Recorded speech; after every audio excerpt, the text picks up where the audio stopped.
ওই জন্যই আমার আর লক্ষ্মী মেয়ে হয়ে ওঠা হলো না। এখন ঘড়িতে বাজে ভোর 4টে মতো, আর এখন আমরা বেরোচ্ছি।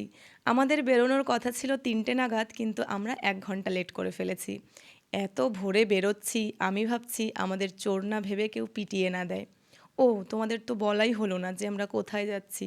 আমরা যাচ্ছি কাশী বিশ্বনাথ মন্দিরে পুজো দিতে।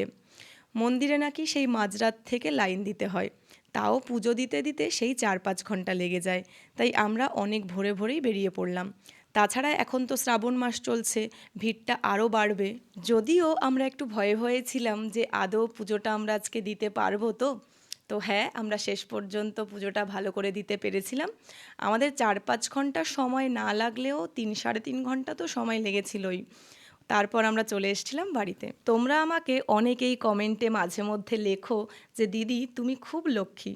আজকে সত্যি সত্যি আমাকে খুব লক্ষ্মী লাগছে না বলো? আজ অনেক দিন পর লক্ষ্মী মেয়ে সাজতে মন করলো।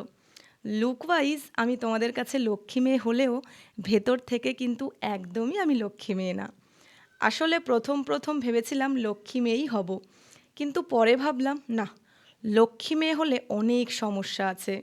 যেমন ধরো, লক্ষ্মী মেয়ে হতে গেলে চুপ থাকতে হয়, সহ্য করতে হয়, অন্যের মতো করে জীবনটাকে বাঁচতে হয়। ওই জন্য আমার আর লক্ষ্মী মেয়ে হওয়া হলো না। আর তাছাড়া সবাই লক্ষ্মী বউ বা মেয়ে চায়, কিন্তু তারা হয়তো জানে না যে লক্ষ্মী যদি সঠিক যত্ন আর ব্যবহার না পায়, সে সেখানে থাকে না। লক্ষ্মী ভীষণ চঞ্চলা, তাই লক্ষ্মী মেয়ে বা বউ চাইলে তার সাথে লক্ষ্মীর মতো আচরণটাও তো করতে হবে, তাই না?